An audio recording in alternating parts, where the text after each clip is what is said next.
Okay. Each scientific school and each scientific direction at some point begins to need its own epistemology, at least in order to more clearly understand its origins and its history, as well as its relations with neighboring academic currents. Today, I'm going to speak about the backgrounds of the Tartu Biosemiotics School in a larger context of the history of ideas, as well as of the current situation of Tartu semiotics in general.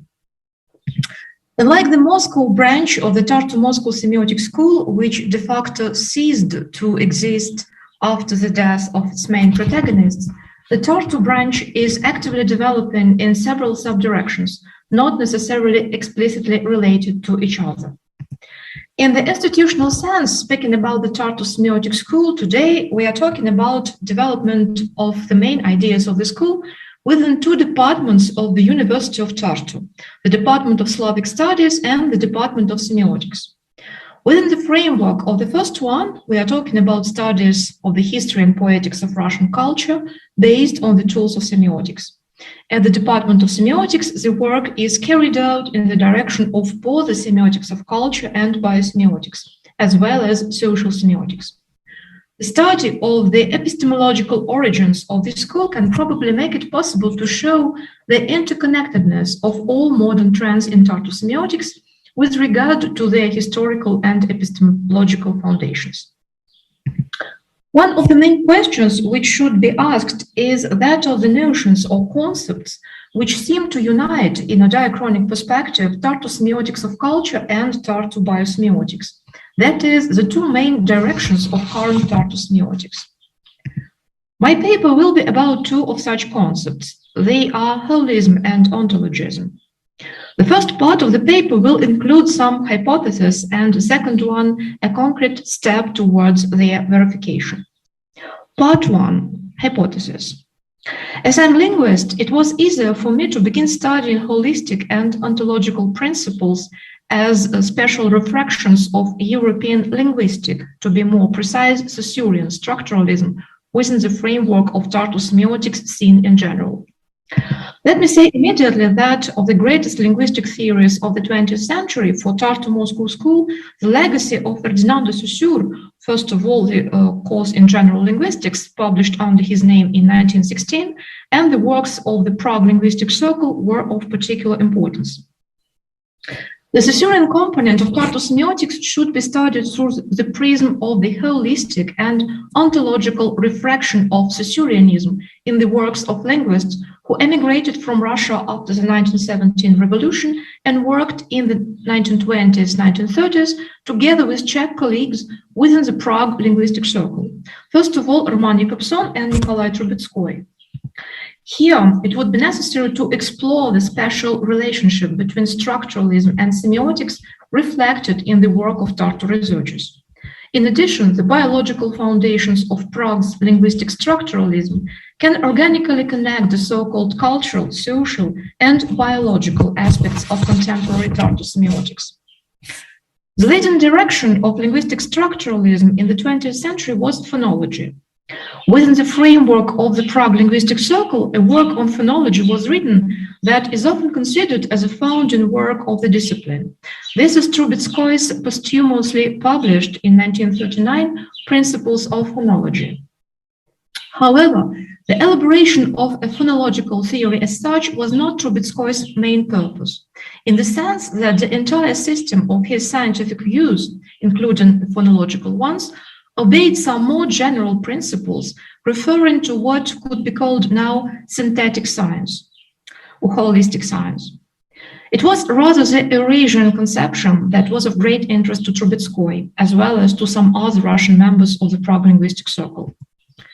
In this approach, the attempt to show or even to prove the ontological existence of a particular world, Eurasia, as a natural ontological unit, based on a number of criteria, geographical, biological, ethnographic, historical, economic, linguistic ones, caught the attention of these scientists.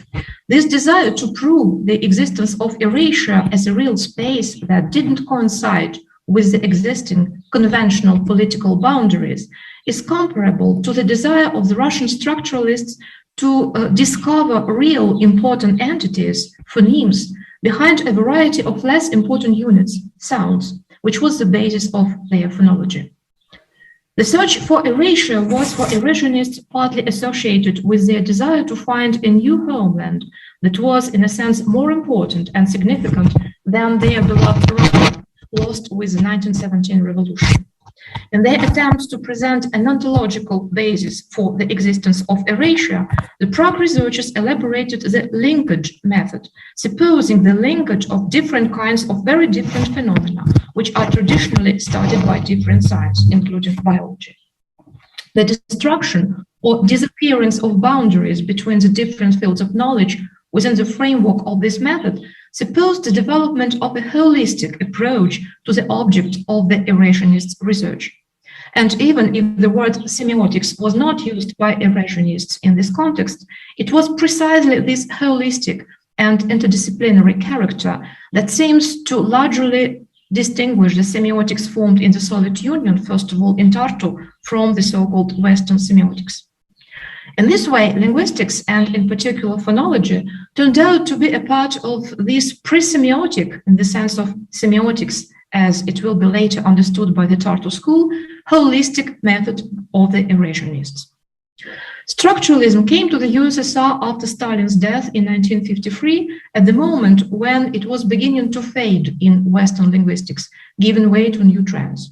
The reasons for this delay were primarily political and ideological.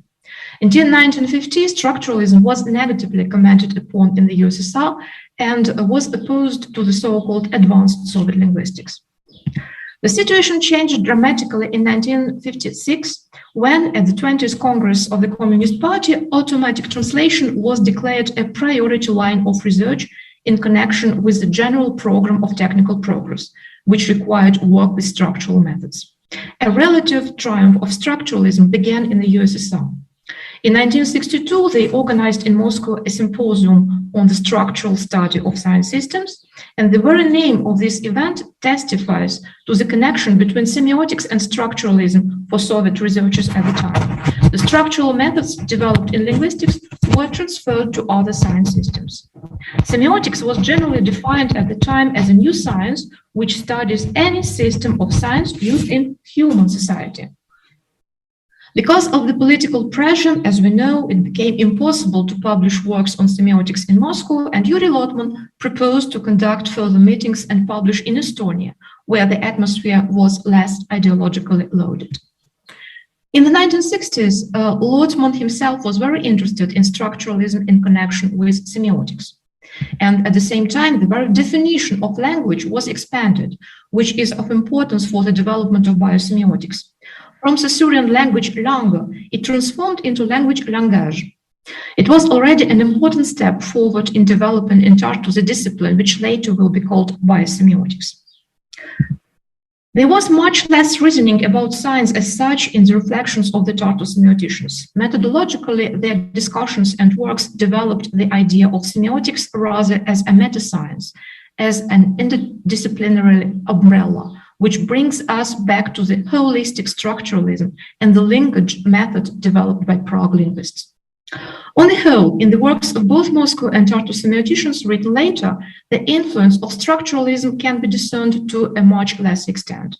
However, the ontological and holistic orientations brought up to the Tartu semiotics by the Sassurian structuralism transformed by its Prague version seemed to continue to determine the very essence of Tartu semiotics, explaining in particular the existence of its cultural, social, and biological biosemiotic varieties in its particular attitude towards the objects of studies supposed to exist naturally rather than being constructed during the process of research. Therefore, my main hypotheses are: Tartu semiotics is based on the postulates of the ontological nature of the objects of its research and uses holistic methods of work. These features of the school go back to Sassurian linguistic structuralism, refracted through the prism of Prague linguistic circle. There is an epistemological unity between the different schools of thought that exist today based on these principles.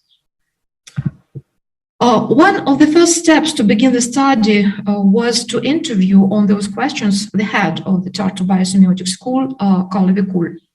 The following is what he said, and here I begin the second part of my paper. As I have only 15 minutes, I'll have to show you only some fragments from this interview, which I hope will be published soon. My question, do you think that it's possible to speak about Tartu biosemiotic tradition? If yes, to which extent the notions of ontology and holism were important for this school? Kalle Vikul. Indeed, some characteristics of the Tartu biosemiotic tradition can be drawn. Emphasis on Umwelt and modeling, focus on the role of agency and ecosystem symbiosis and choice, and not on natural selection. And clearly, importance of individual diversity and plurality. So yes, both from biological and from semiotic side, it follows holistic approaches.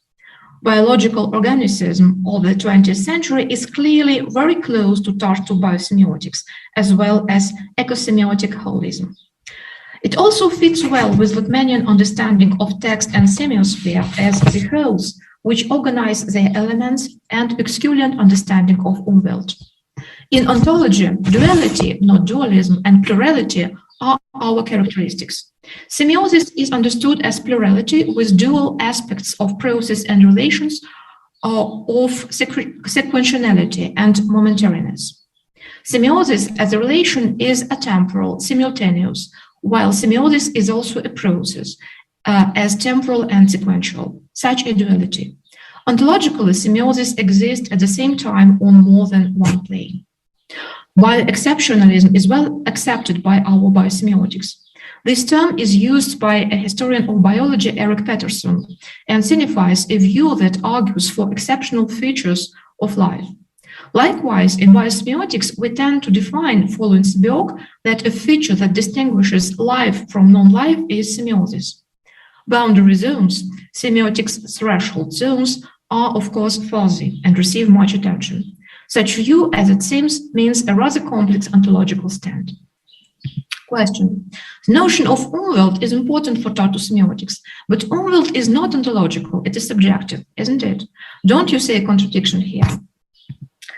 It depends on how broadly we define ontological. If ontology is about the nature of reality and being, or the forms of existence, then this applies also to Umwelt and semiosphere. Yes, Umwelt is a field of relations. It is individual and subjective. But in John Deely's terms, Umwelt is objective, or in Peirce's terms, signs are real. That there is gradation of realities, that reality of living beings is plural and not one, is namely a view close to us in Tartu. If Lotman was important for Tartu biosemiotics, don't you think that ontological and holistic components of Tartu biosemiotics go back to the Sassurian tradition, while the Prague linguistic circle that much influenced Lotman at the beginning of his semiotic career? There has been a strong Sassurian component indeed, initially from Schreider, who was a mathematician and cybernetician, but used semiological concepts. He was really precise in applying Sassurian approach. Person semiotics was almost not known in Tartu until early 1990s. Lotman, who spoke about semiotics much, paradoxically used precise semiological terms much less and in a more dynamic way than other leading semioticians of the time. But since our aim as biologists is to discover semiotic mechanisms from the study of organisms themselves, we do not trust too much the models coming from linguistic bases. The Tartu School of Semiotics is currently actively developing in several subdirections: biosemiotics, social semiotics, semiotics of culture. They must have something in common. Don't you think that ontologism and holism unite all Tartu semiotic subdivisions? Holism, yes, in certain extent, is common to these branches. On ontologism, biosemiotics stresses plurality more than other approaches. But what certainly connects is that each of these branches finds Lotmanian approach appropriate, however, maybe emphasizing slightly different aspects of it. Another feature that unites is an attempt towards integration of semiotics, paying attention to general semiotics and the acceptance of the role and importance of all these three branches. The third or fourth rather characteristic feature of Tartu semiotics is variation of empirical analysis, including attempts to develop methods of semiotic analysis. Therefore, in a future study, particular attention could be also paid to the study of those aspects. Here I wanted to say thank you for your attention, but if we have now time for some questions, maybe I would take this opportunity and ask a question myself, or more precisely, I have already asked this question to Kalevi, and I'll show you one more answer. The question was, how is Tartu tradition of biosemiotics dealing with ontology and holism? And here, answering this question, Kalevi began to show a wonderful sketch of the whole history of Tartu biosemiotics. Probably we have no time to read it, but just enjoy seeing some general principles of this organization. So you see several stages, several periods in the development of Tartu biosemiotics, late 1970s with several particularities, then 1980s, 1990s, 2000 and 2010s. So if it's of interest for you, you can read the interview, which I hope will be published soon. And here, definitely, I say thank you.